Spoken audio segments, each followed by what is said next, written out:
lugar, quiero dar gracias a Dios por esta tarde. Mire, Dios tiene el derecho, esto es duro lo que voy a decir, Dios tiene el derecho, todo el derecho, de terminar con nuestra vida en cualquier momento. Sin embargo, en esta mañana, cuando usted se levantó, cuando yo me levanté, cuando nos despertamos, fue gracias a la misericordia de Dios. Ahorita estamos respirando este aire gracias a las misericordias de Dios. Haya frío, haya calor, lo que sea, estamos vivos y eso es gracias a su misericordia. Es muy impresionante el Señor. Mire, además de esas misericordias, Dios dio a su Hijo Jesucristo, a la segunda persona de la Trinidad. Él lo dio de tal manera que hemos sido librados por Cristo, librados de su juicio. Fuimos librados de la ira de Dios. ¿Por qué está airado Dios? Dios está airado por el pecado y nosotros somos pecadores. Es lo que hacemos todos los días desde que nos levantamos hasta que anochece. Pecamos. Y Dios está airado con el pecador. Para Dios el pecado es totalmente ajeno, para Dios el pecado es totalmente inaceptable porque Dios es santo, Dios no peca. El pecado es totalmente ajeno a Él. Mire, y además de esta salvación, además de salvarnos por medio de Cristo, salvarnos de su ira, además de eso, además nos congrega aquí, además nos congrega en su nombre. No, hermano, usted y yo no vinimos aquí por la voluntad suya ni por la voluntad mía. Si Dios hubiera puesto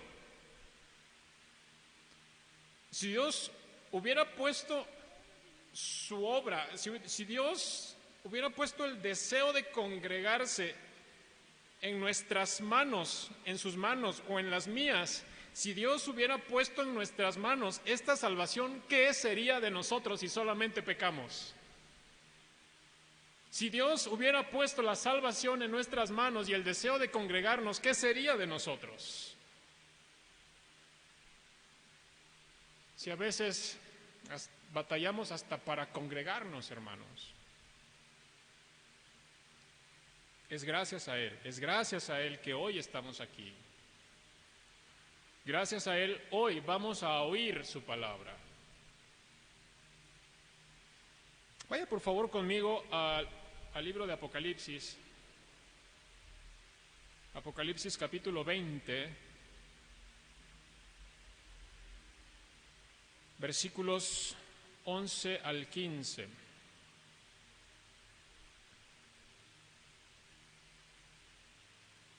Apocalipsis capítulo 20, versículos 11 al 15. Dice así la palabra de Dios. Y vi un gran trono blanco y al que estaba sentado en él, de delante del cual huyeron la tierra y el cielo, y ningún lugar se encontró para ellos. Y vi a los muertos, grandes y pequeños, de pie ante Dios. Y los libros fueron abiertos, y otro libro fue abierto, el cual es el libro de la vida. Y fueron juzgados los muertos por las obras que estaban escritas en los libros, según sus obras.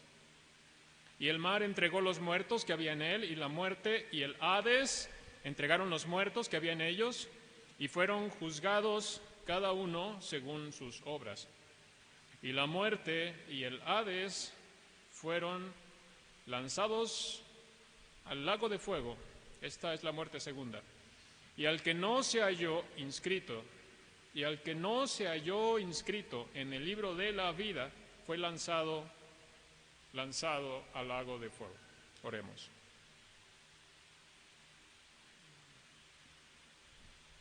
Oh gran Dios, altísimo Señor, por tus misericordias estamos hoy aquí. Solamente gracias a ti vamos a oír tu palabra a continuación. Ahora pues, Señor, ayúdanos, quita de nosotros nuestro corazón de piedra para oír tu palabra. Pon, Señor, pon en nosotros un corazón perfecto, Señor. Ayúdanos, Señor, a creer y a obedecer tu palabra. Ayúdanos a creer y a obedecer tu palabra, porque te lo pedimos en el nombre de Jesús. Amén. El título de este sermón es El juicio del gran trono blanco. El juicio del gran trono blanco. Hermanos, vamos a tener una introducción en el sermón algo extensa. Vamos a tener una introducción algo extensa, así que le pido por favor que me siga con mucha atención. El título de este sermón, que es El juicio del gran trono blanco, es uno de esos títulos que algunos malamente han tomado para hacer películas, para hacer documentales, para hacer videos, para hacer publicaciones falsamente llamado cristianos.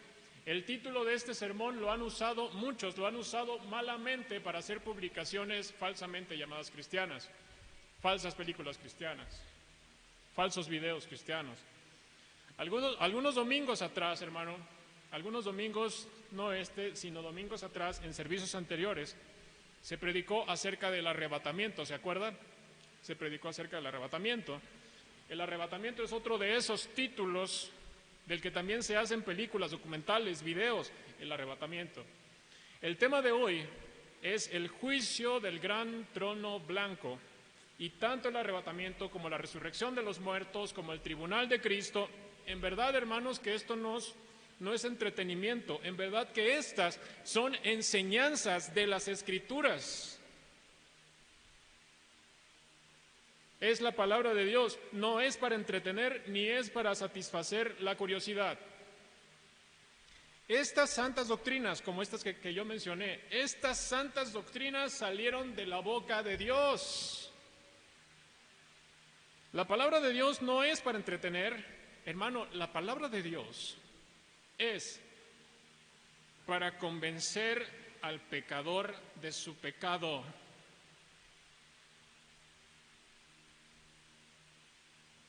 Y además para que se arrepienta. Y la palabra también es para que el que ya se arrepintió, para que el que ya es creyente, la palabra también es para que sea santificado, apartado, limpiado por el poder de Dios. Estas doctrinas que yo menciono, el juicio del gran trono blanco, el arrebatamiento, el tribunal, estas doctrinas hablan de Cristo. Hablan de Cristo. Cristo no es un tema que se toma a la ligera. Cristo no es un tema que se toma a la ligera. ¿Por qué no? Porque nos jugamos la vida eterna, hermano. Las enseñanzas de Cristo no son para entretener a nadie, no son para satisfacer la curiosidad. Las doctrinas de Cristo como estas son para exaltar a Cristo, porque exaltan su autoridad, exaltan sus atributos. La buena doctrina exalta a la persona de Cristo, quién es Cristo, qué hizo, qué va a hacer y qué hará. Entonces, cualquier predicación, cualquier tema que no exalta a Cristo no sirve de nada. No tiene ningún peso para la eternidad. Otra vez, cualquier predicación que no exalta a Cristo no sirve de nada y no tiene ningún peso para la eternidad. Y mire, otra cosa, Dios creó al hombre, pero no lo creó para lo que el hombre es hoy. Dios creó al hombre, pero no lo creó para lo que el hombre es hoy. Dios no creó al hombre para que se perdiera en su pecado. Dios creó al hombre para la gloria de sí mismo. Dios creó al hombre para exaltar su propio nombre. ¿Para qué? Para gozarse Dios mismo por lo que había creado. Obviamente el hombre, a causa de su pecado, hace todo menos glorificar a Dios. Obviamente el hombre lo único que hace es no glorificar a Dios con todo lo que hace. El hombre busca la gloria para sí mismo. El hombre de este mundo se centra en sí mismo y en sí mismo y solo en sí mismo. Se olvida de Dios, se olvida que fue creado para gloria de Dios. El hombre de hoy, usted ve alrededor, el hombre de hoy solo quiere satisfacerse a sí mismo, solo quiere su propia satisfacción, quiere satisfacer su curiosidad, quiere satisfacer su ambición. El hombre lo distorsiona todo, su mente está ciega. ¿Y qué hacen? Hacen cosas como esta, toman los temas de la Biblia, toman estos temas, los temas de Cristo, y los distorsionan todos. Y de allí salen todas esas películas, de ahí salen todos esos documentales, esos videos distorsionados que hablan de las santas verdades de Dios.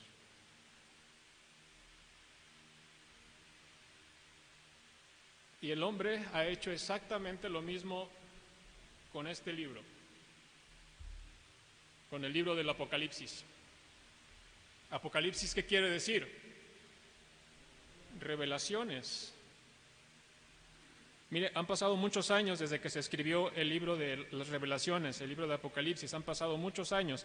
Y observe, el hombre está tan depravado, el hombre del mundo está tan depravado que usa mal este nombre, el nombre de Apocalipsis. ¿Se ha fijado? El hombre está tan depravado que usa mal el nombre de Apocalipsis y le dan un sentido equivocado. ¿Se ha fijado usted en las noticias?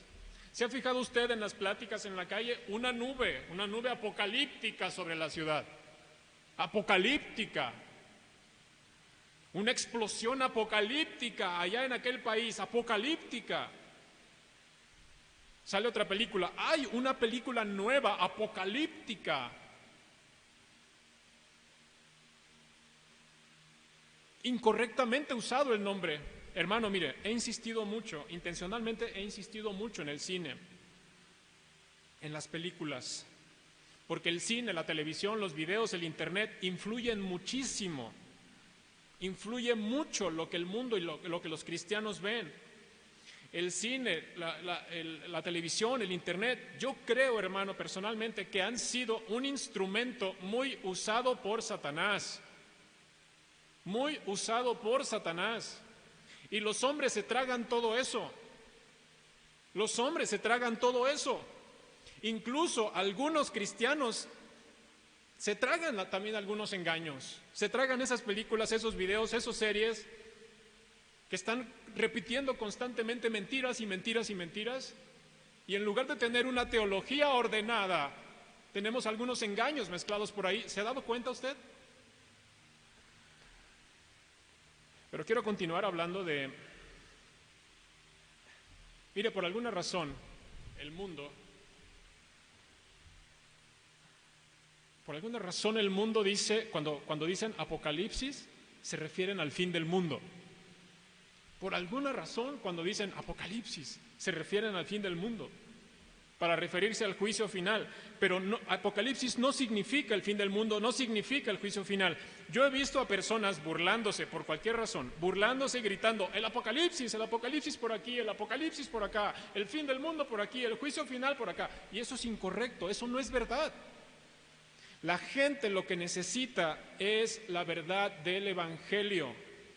Lo que la gente verdaderamente necesita es a Cristo. Solo Cristo hay verdad. Solo en Cristo hay verdad. Apocalipsis quiere decir revelación.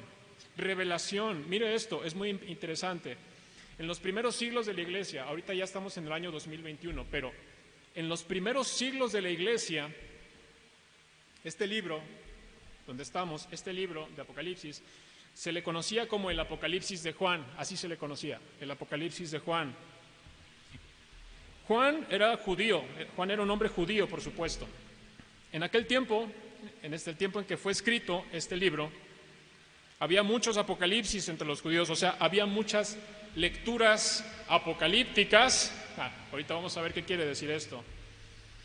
En aquel tiempo, en el tiempo de los judíos, había un género literario que les gustaba mucho. Este género se llamaba literatura apocalíptica.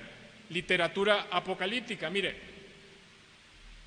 así como el día de hoy hay dramas, comedias, así como el día de hoy hay películas de acción, hay películas infantiles, hay fantasía, en aquel entonces había también géneros literarios o géneros diversos, y había uno especialmente que era la literatura apocalíptica en aquel tiempo. Entre los judíos, por lo tanto, mire, ahorita la historia nos da testimonio de esto, entre los judíos había varios apocalipsis, apocalipsis de Baruch, apocalipsis de Elías, apocalipsis de Moisés, y tenían más y más apocalipsis. Obviamente, ninguno de estos estaba inspirado por Dios, ninguno es parte de las Escrituras, ninguno de estos, todos son considerados apócrifos, ninguno de estos era comprobable como parte de las Escrituras inspiradas por Dios. Parece que la literatura apocalíptica les gustaba mucho a los judíos. ¿Por qué? Ya vamos al punto. ¿De qué se trataba? La literatura apocalíptica eran historias futuras, eran historias de los tiempos futuros, eran historias de juicios finales, historias de castigos, de victorias, y generalmente en esas historias la nación judía era liberada. La nación judía era liberada. Personalmente yo pienso que los judíos de aquel entonces estaban tan impregnados de esta literatura que sería como en nuestros tiempos, estamos impregnados de este tipo de películas. ¿Se da cuenta? Son tiempos diferentes. El tiempo de los judíos y el tiempo nuestro, pero el corazón es el mismo. Pero las intenciones, las desviaciones son las mismas. Las desviaciones del corazón son las mismas y producen los mismos pecados sin importar los tiempos, sin importar si estamos en el año 100 o en el 2021. Porque el corazón del hombre, hermano, prefiere creer una historia inventada que se amolde a sus pensamientos que creer el Evangelio. Que creer el Evangelio de Cristo. Pienso que tal vez por eso, hermano, yo pienso personalmente que tal vez por eso los judíos de aquel tiempo se decepcionaron de Jesús. ¿Usted se acuerda? Le dieron la bienvenida a Jesús, hosanas por aquí, las palmas y bienvenido, el bendito el que viene en el nombre del Señor, y ahí viene Jesús y el Mesías, y a los pocos días lo crucificaron y gritaban, crucifícalo, crucifícalo, crucifícalo. El pueblo judío fue decepcionado por Jesús. Claro, ellos, por supuesto, ellos tenían las promesas verdaderas de la Escritura, pero no las veían, estaban ciegos. Pero también yo pienso personalmente, y aquí voy, que también estaban impregnados de este tipo de literatura. Ellos querían ver a un héroe, ellos querían ver a uno que los librara de los romanos, y en cambio lo que vieron fue a un hombre sencillo que sufrió en silencio, sin decir una palabra, sufriendo una muerte humillante en una cruz. A fin de cuentas, hermano, esta es la condición del hombre. La condición del hombre es no conformarse al mensaje de Dios. La condición del hombre es no conformarse al mensaje de Dios. Y no estoy hablando de otros aparte de los que estamos aquí. Estoy hablando a los que estamos aquí, hermano. Nuestra condición es no conformarnos al mensaje de Dios. Los cristianos también, por eso batallamos tanto, hermano, porque no nos conformamos al mensaje de Dios. El libro de Apocalipsis de Juan fue escrito al final de la vida del apóstol. El apóstol tuvo una vida muy larga, fue el único de los apóstoles que murió de muerte natural, tuvo una vida muy larga. Y este libro fue escrito al final de su vida. Este libro sí se considera inspirado por Dios, desde luego que sí, es parte de la Biblia, es el último libro de la Biblia. Y dicho sea de paso, hermano, y esto es muy importante, el Apocalipsis de Juan fue escrito por un testigo presencial de Cristo. Fue escrito por un testigo presencial de Cristo. ¿Quién fue este testigo? Juan. Uno que caminó con Jesús. Uno que caminó junto con Él, uno que aprendió de Él, uno que escuchó de viva voz sus enseñanzas, uno que caminó con Jesús. Jesús, que es el gran juez del trono blanco. El gran juez del trono blanco. Este libro, Apocalipsis, fue escrito al final de la vida del apóstol Juan. Hay algunos que dicen que fue escrito en el año 65. Hay otros que dicen que fue escrito no en el 65, fue escrito en el 95. Hermano, ambos casos, ambas fechas coinciden en una sola cosa. En ese tiempo, en el 65, en el 95, había una gran persecución contra los cristianos. Los judíos los perseguían, los emperadores romanos los perseguían, los cristianos eran puestos en la cárcel, se les quitaban sus pertenencias, servían de espectáculo público con toda clase de humillaciones y crueldades. Este Apocalipsis de Juan, el de Juan, no habla de un futuro fantasioso, no habla de historias inventadas, no habla de un héroe de fantasía. Este Apocalipsis habla del Salvador, el Creador, del que tiene toda autoridad, del que se sentará encima de todos los reyes, ante quien toda rodilla se doblará, el que destruirá a sus enemigos con la espada que sale de su boca. De eso habla el Apocalipsis. Este Apocalipsis, el Apocalipsis de Juan. Este Apocalipsis, el de Juan, habla de un Salvador y de un Rey Supremo. Habla de lo que realmente pasará en el futuro, porque así lo dijo la boca de Dios, porque así lo declaró la boca de Dios, y su iglesia lo cree. Porque para la iglesia la palabra de Dios es todo. Para la iglesia la palabra de Dios es todo. Ahora, síganme con mucha atención, yo le mencioné que era un poco larga la introducción. La palabra de Dios es la fuente de la verdad, es la fuente de la verdad. La palabra de Dios da testimonio de Cristo, la palabra de Dios es poder de Dios para salvación, la palabra de Dios es lámpara a los pies del creyente, es espada que penetra hasta partir el alma, que discierne los corazones, que discierne los pensamientos. La palabra de Dios es el testimonio de Cristo. Cristo es la luz verdadera, la que disipa todas las tinieblas. ¿Y qué es el pecado? Tinieblas. La palabra de Dios es la que disipa las tinieblas, la que convierte el corazón del hombre, el que convierte al hombre de tener un corazón de piedra a tener un corazón de carne. Eso lo hace Cristo, lo hace Dios por medio de la palabra predicada con poder del Espíritu Santo, y la palabra habla de Cristo. Por eso es importante predicar la palabra. Si compartimos el Evangelio a nuestra familia, predicar la palabra. A nuestros vecinos, predicar la palabra. No el testimonio, no tu testirollo, no tu propia historia, la palabra de Dios, a Cristo Jesús. Así que el centro de toda predicación es Cristo, su persona, su obra, lo que hizo, lo que hace, lo que hará. En estos últimos temas de esta serie, hermano, en estos últimos temas de esta serie, últimos 4 o 5 temas, en algunos, mucho antes, hablamos de lo que hizo Cristo, hablamos de lo que hace Cristo, pero ahorita estamos hablando de lo que hará Cristo, de lo que hará Cristo, de lo que Dios en su palabra ha revelado para el futuro, para lo que nosotros no vemos, pero Dios sí ve. Y todo lo que va a suceder, hermano, gira en torno a una sola persona. ¿En quién? En Cristo. Todo lo que sucederá gira en torno a Cristo. ¿Habrá una resurrección de los muertos? Todavía no hay. ¿Habrá una glorificación? Todavía no hay. ¿Habrá un tribunal para los cristianos? Todavía no hay. Y habrá un juicio final para los incrédulos, que todavía no hay. Y en todo esto el centro es Cristo. Cristo es el centro. Así que vamos a nuestro pasaje.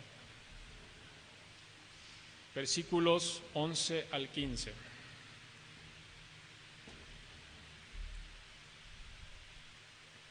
Y vi un gran trono blanco,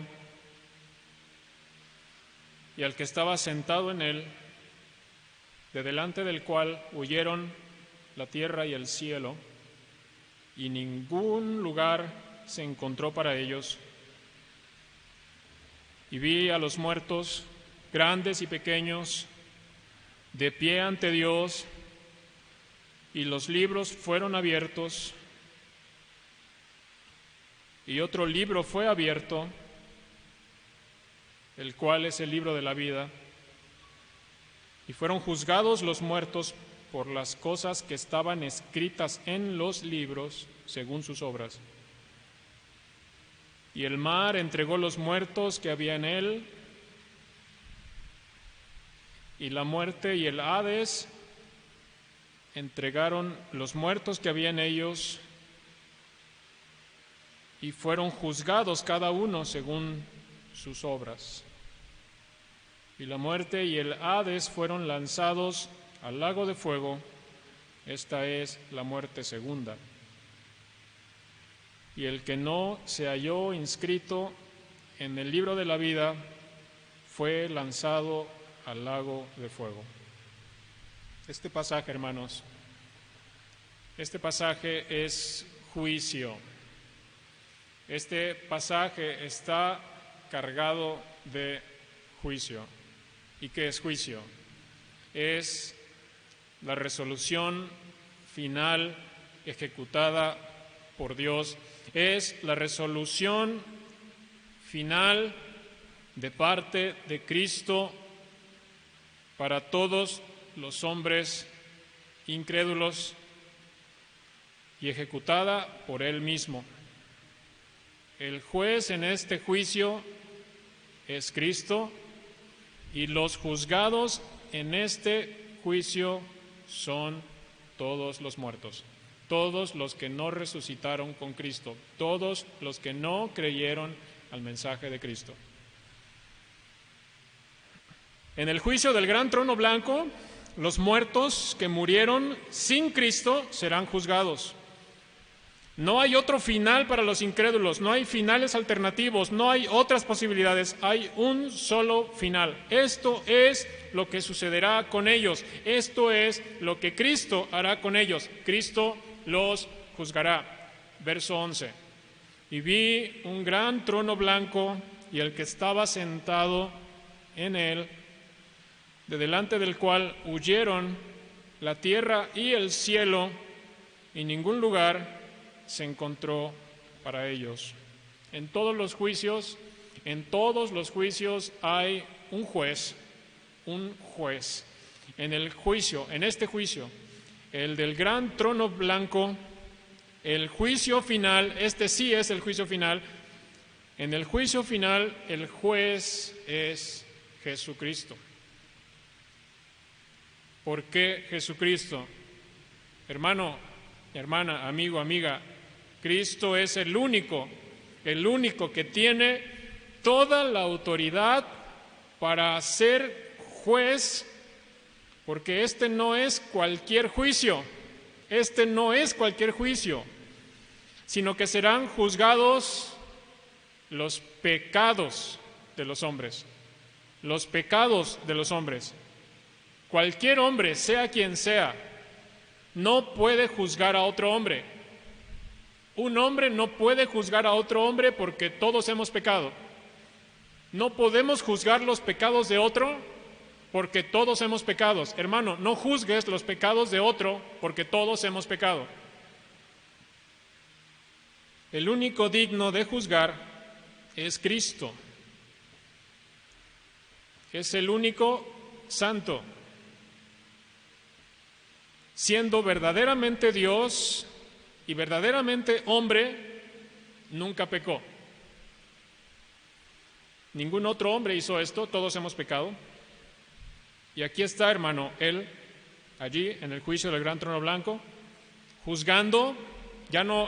Él ya no está como un siervo, Él ya no está humildemente, como lo vimos el domingo pasado, Él ya no está humildemente, Él ahora viene a reinar y viene a juzgar y va a juzgar a los muertos. Él va a dictar una sentencia, porque es un juicio y hay que dictar una sentencia.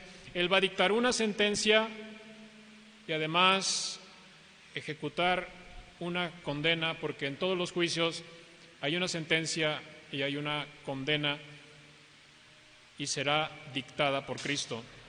Cristo juzga en un gran trono blanco, dice este pasaje del Apocalipsis, de las revelaciones, la visión que tuvo Juan, la visión que Cristo le dio a Juan. Un gran trono blanco es un símbolo, no necesariamente que así va a suceder, sino que simboliza esto, un trono blanco. Un trono simboliza autoridad, y no hay mayor autoridad que la autoridad de Cristo. Un trono simboliza autoridad y no hay mayor autoridad que la autoridad de Cristo. Un trono simboliza también poder y nadie tiene más poder que Cristo. Mire, híjole, estamos en este libro, el libro del Apocalipsis. Al final de este libro todas las cosas serán destruidas, toda la creación será destruida al final. ¿Se da cuenta? Destruir toda una creación, vaya que requiere poder. Vaya que requiere poder destruir toda una creación. Solo Dios tiene ese poder. Pero este mismo, o sea, Dios mismo, quien destruirá la creación, Él es el mismo que la creó en un principio. Cuando Él dijo, sea la luz, y fue la luz, sea la tierra, fue la tierra, sea el sol y la lumbrera y la luna, y fueron. El mismo que creó todo es el mismo que lo destruirá todo, porque solamente tiene el poder de crear de la nada y solamente Él tiene poder de destruirlo todo. Un trono significa autoridad, un trono significa poder. ¿Por medio de quién? Es una pregunta. ¿Por medio de quién fueron creadas todas las cosas? Por medio de Cristo. Todas las cosas fueron creadas por medio de Cristo, según Colosenses 1. Entonces, este mismo poderoso que destruirá la creación es el mismo también que, aparte de haber creado la creación de la nada, aparte de destruir a la creación, también hará descender una nueva creación, un cielo nuevo y una tierra nueva, como dice el final de este libro donde estamos, el libro de Apocalipsis. Un trono simboliza autoridad, un trono simboliza poder. El trono, hermano, es un símbolo, simboliza una realidad, y la realidad es que Cristo es el que tiene toda autoridad, y la realidad es que Cristo tiene todo el poder. Es tan terrible su autoridad y su poder, hermanos, que los elementos, la tierra, el fuego, el agua, el aire, todo será destruido. Es tan resplandeciente su presencia cuando esté ahí en el juicio que los hombres no pueden presentarse en sus cuerpos mortales ante Él, no pueden. Nadie puede presentarse con su cuerpo mortal ante Cristo, tendrán que ser resucitados por Él. Tendrán que ser resucitados por Él. Los muertos que no creyeron en Él, van a ser resucitados por Cristo, porque tienen que presentarse a ser juzgados según sus obras. Según sus obras. Verso 12. Y vi a los muertos, estoy en el verso 12, y vi a los muertos, grandes y pequeños, de pie ante Dios.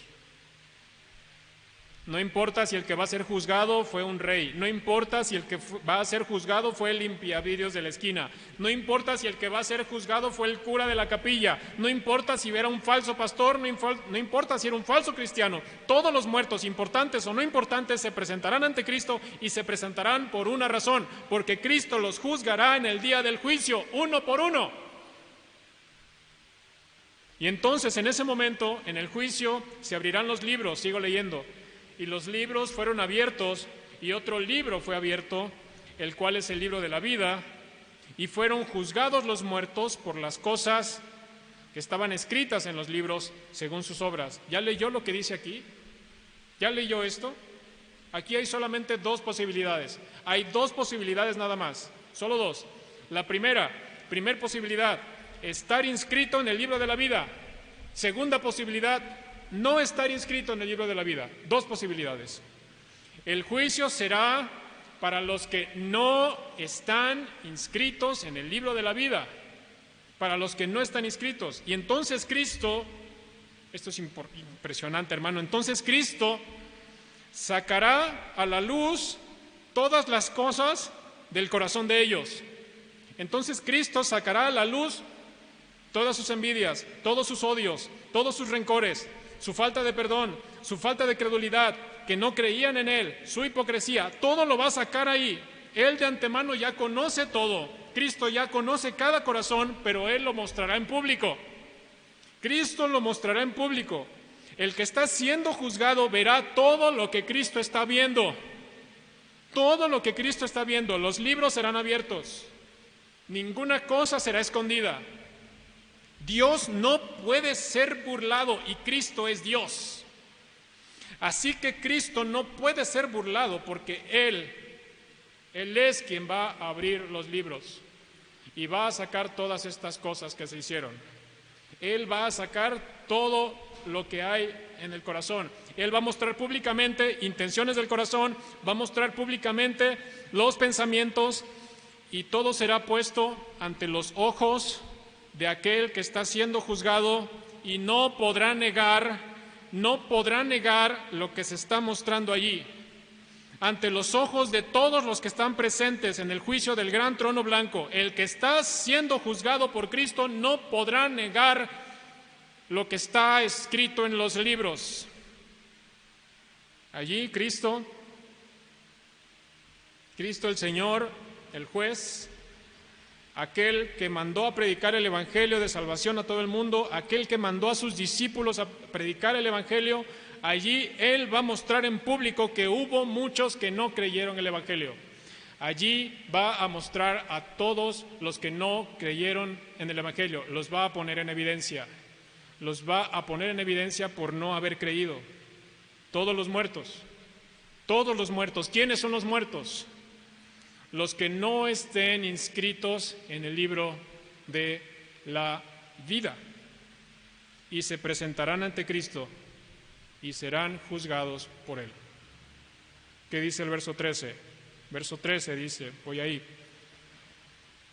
Y el mar entregó los muertos que había en él, y la muerte y el Hades entregaron los muertos que había en ellos, y fueron juzgados cada uno según sus obras.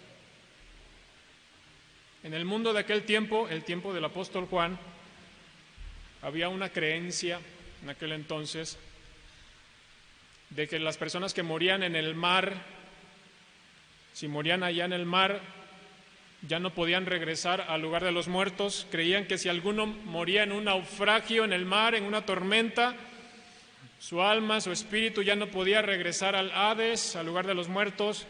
Esa era una creencia de por aquel entonces, pero la verdad que dice el verso 13, y eso es lo que nos importa, la verdad que está en las Escrituras, que en el día del juicio del gran trono blanco, Cristo traerá a todos los que hayan muerto, estén donde estén, hayan muerto en el mar, hayan muerto en la tierra, hayan muerto en el desierto, en la montaña, en la nieve, en el agua, en donde sea, serán traídos y serán juzgados. Ahora, lo que sigue es muy impresionante, hermano. Dice el final del verso 13, en el final, que Cristo juzgará a cada uno según sus obras, según sus obras. Esto es muy impresionante, mire. Aquí están los que murieron en Cristo, por un lado, los que murieron en Cristo, los cristianos. Ellos no serán juzgados. Ya lo predicamos semanas atrás. Los cristianos no serán juzgados. Da gracias a Dios por eso. Los cristianos no serán juzgados. Pero lo impresionante de esto es que Cristo no solo no juzgará, sino que les recompensará. No solamente no los va a juzgar, sino que los va a recompensar. Y las recompensas, hermano, recompensas, claro, porque soy tan buen cristiano. No, la recompensa a los creyentes no será por las obras de los creyentes, no será por las buenas obras que hayan hecho los creyentes, esto es muy importante, hermano, sino que Cristo recompensará a los creyentes, pero esa recompensa no es una que ellos pudieron ganarse, no es una recompensa, la que recibiremos por gracia de parte de Dios, no es una recompensa que nosotros hayamos obtenido, porque nosotros no podemos ganar nada delante de Dios, ni siquiera nuestra propia salvación pudimos ganar. Cristo recompensará a los creyentes, pero no por las obras que ellos hayan hecho, sino que estas recompensas que Él dará a los creyentes en los cielos, de hecho, es por lo que Él hizo en la cruz. Esto es gracia, hermano, esto es una tremenda gracia, es una gracia incomprensible. Hace que tiemblen las piernas, hermano. Cristo recompensará a los creyentes por lo que Él mismo hizo en la cruz. Si usted, hermano, no puede vivir agradecido todo el tiempo con Jesucristo, es porque no ha entendido todo lo que Cristo hizo, hace y hará. Porque no va a las Escrituras, porque no entiende las Escrituras, porque no quiere creerlas. Estas verdades simplemente hacen caer rendido, hacen caer postrados para adorar, porque no merecíamos otra cosa que la muerte, igual que los incrédulos. Merecíamos no recompensas, merecíamos una venganza justa. Y en cambio, por la muerte de Cristo, por sus obras perfectas, por su obediencia, nosotros seremos recompensados gracias a Él. Nuestro destino era el mismo que lo que dicen estos versículos. Hermano, tu destino y mi destino era igual que lo que dice aquí.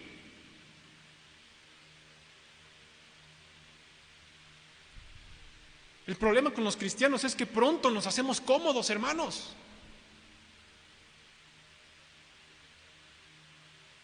Y porque se me enterró una uña no me congrego. Y porque estoy cansado no oro en la mañana.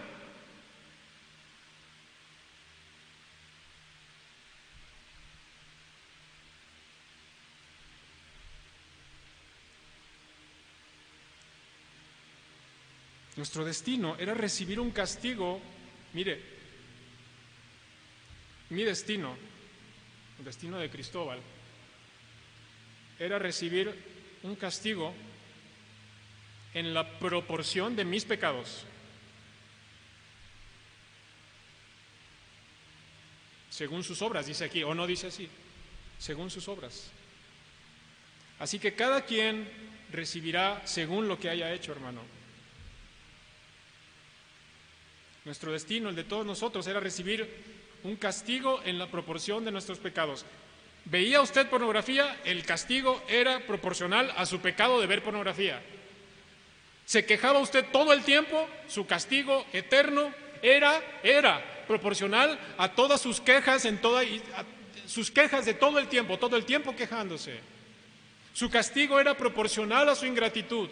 Su castigo era proporcional a su incredulidad. Así era. Hermano, por favor piense por un momento en ese familiar incrédulo suyo. Por favor piense en un momento en ese familiar incrédulo. Piense por un momentito en ese vecino suyo incrédulo. Porque lo mismo que le esperaba a usted, pero que Cristo pagó en su lugar en la cruz, ese mismo castigo lo recibirá su familiar incrédulo, lo recibirá su vecino incrédulo si no cree, si no se arrepiente. Pero si cree y se arrepiente, será perdonado.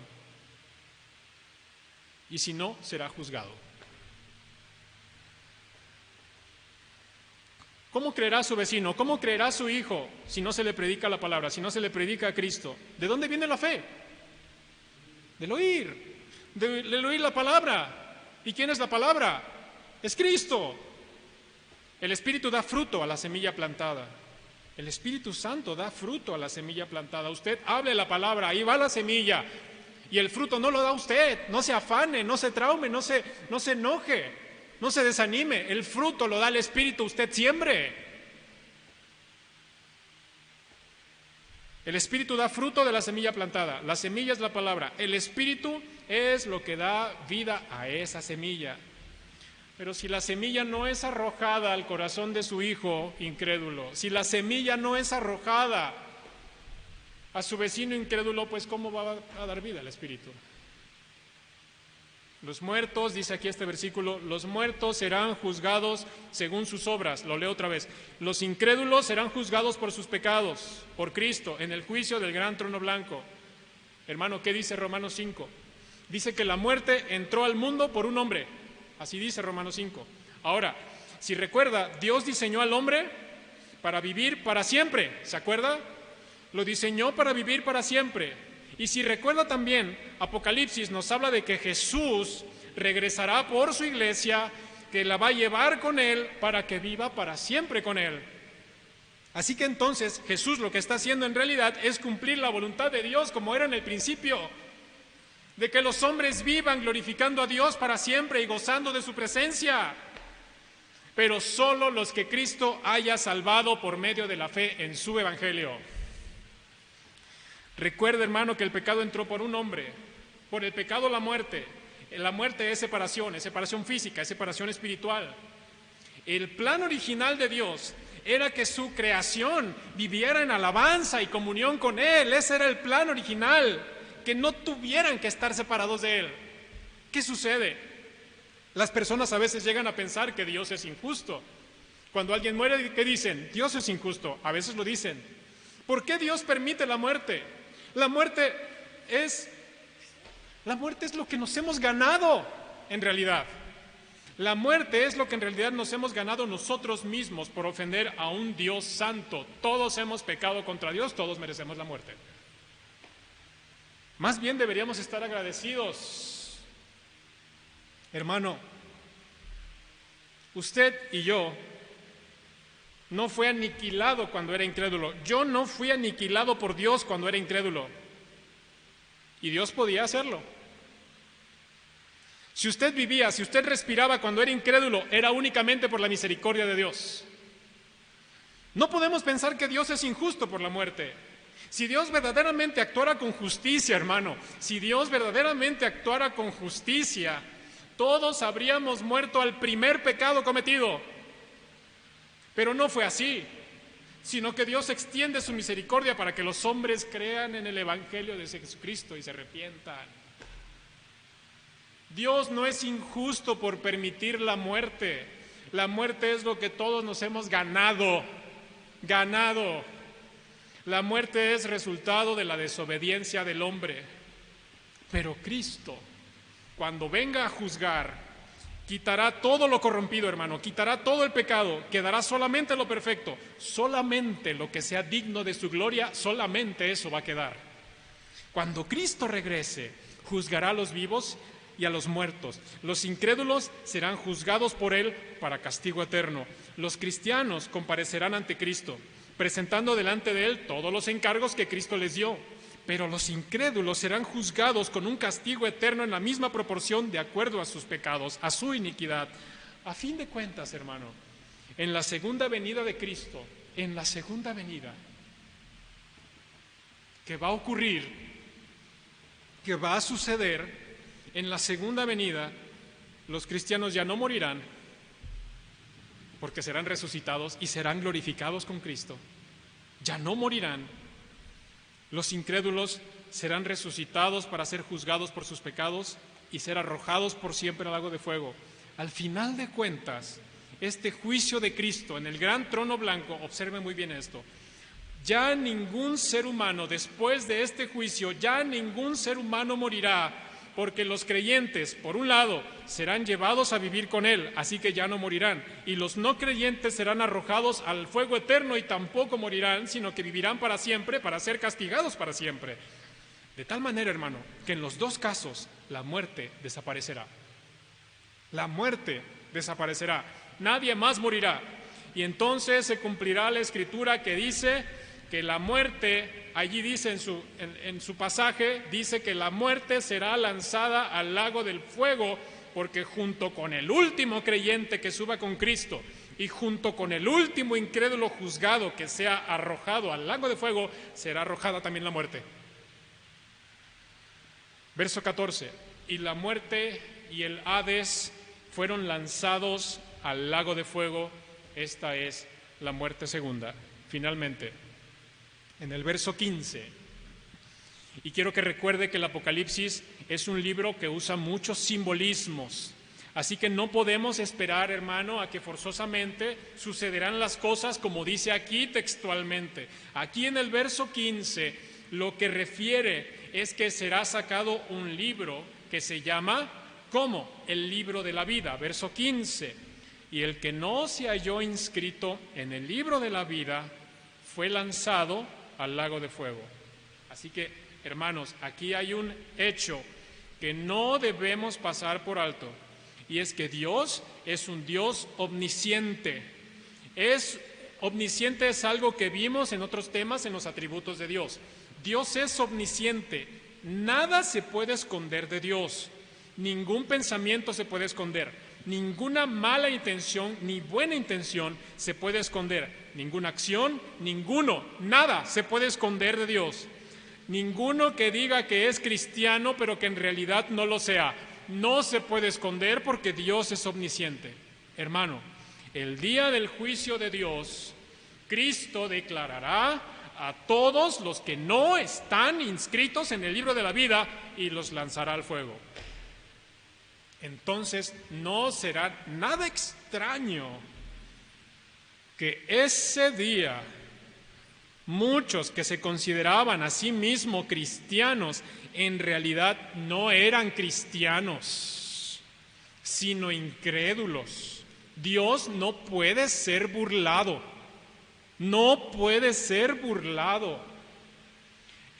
Hermano, hay muchas referencias acerca de esto en la Biblia. En una de tantas referencias que hay en la Biblia acerca de estos eventos futuros, hay una donde Jesús mismo enseña acerca de aquellos que se consideran a sí mismos cristianos, pero que en realidad no lo son.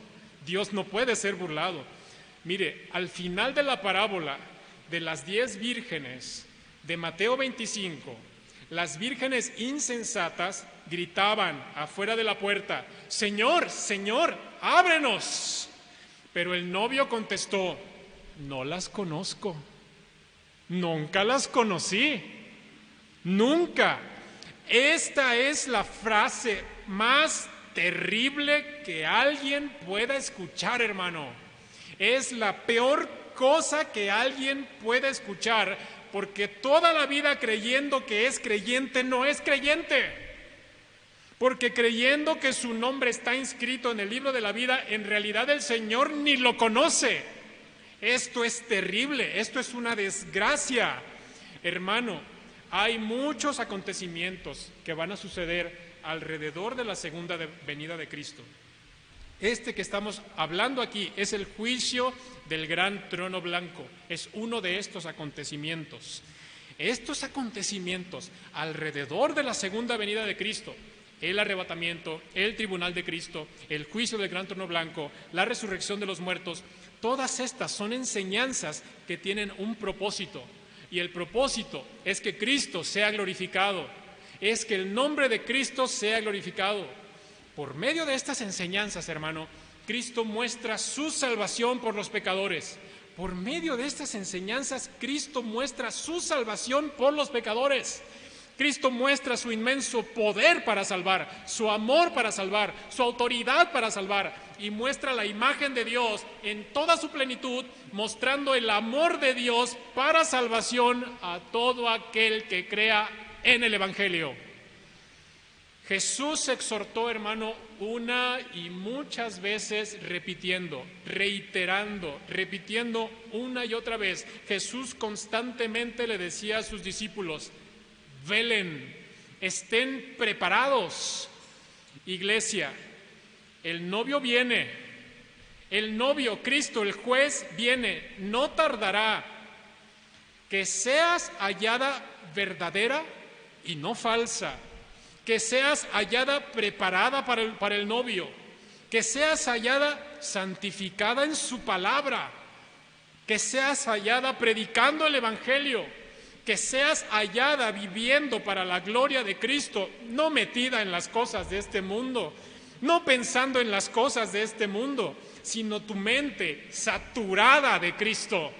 Iglesia, y amigo mío que me escuchas, que en el juicio del gran trono blanco no se oiga tu nombre, no se oiga tu nombre en el gran juicio del trono blanco, porque Cristo lo haya escrito en el libro de la vida para su gloria.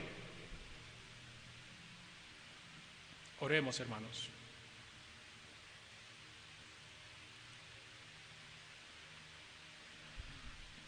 Padre, te damos muchas gracias por tu palabra. Te damos muchas gracias, Señor. Oh, Señor, trae vida con poder, Señor, a estas palabras tuyas.